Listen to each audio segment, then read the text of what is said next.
Civil War began in 1861 and was concluded in 1865. And for some strange reason, we have not, in spite of living in condominiums and townhouses, in spite of working in corporate America and up on the 15th floor, we have not, as a people, moved too far beyond 1865.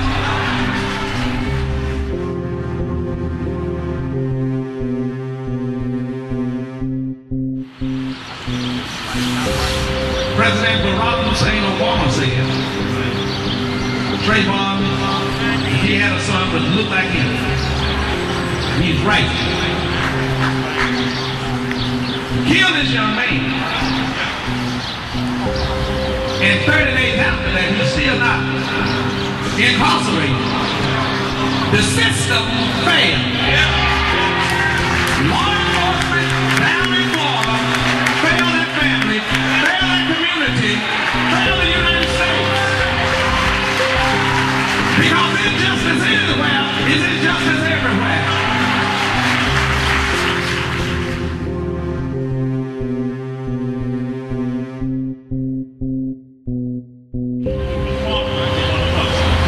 We've got to be a law enforcement. Enough is enough. If we're not going to accept you shooting our babies down the street, we're not going to accept you dragging us to jail and beat us up once we get to this. But we're saying enough is enough. We want some justice, and the NAACP is going to lead that fight to make sure justice is done in this community and across this country. Thank you.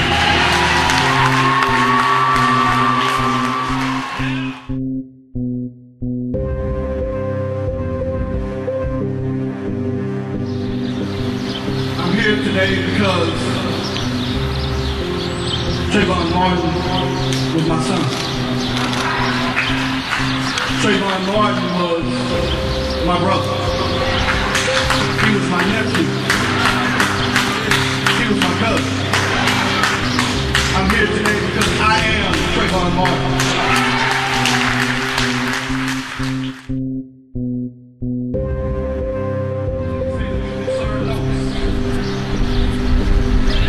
And we are being charged with the most heinous of crimes. We are being charged with the worst crimes that the sons of slaves, the daughters of slaves could ever be charged with. And that's the crime of inaction.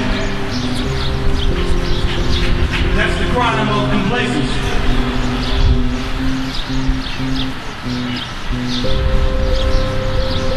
The crimes of not caring enough about what goes on in our community until our children die. I would ask how many of us are members of the NAACP? How many of us are members of our children's PTA?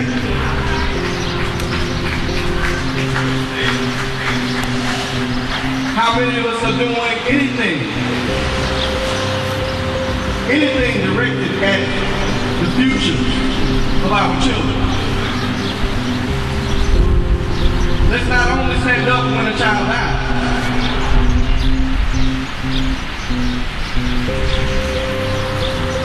Let's not only stand up when our children are murdered senselessly.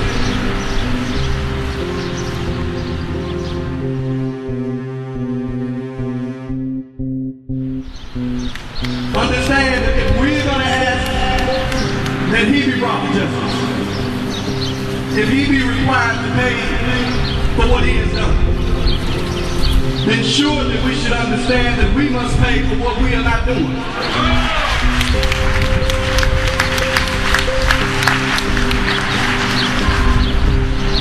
Now that we've been indicted, how will we answer? And it's great that we are here today in the southern heat. Some of us dressed in our hoodies, disgusted, angry, screaming for justice. But the question is, tomorrow, but we do nothing.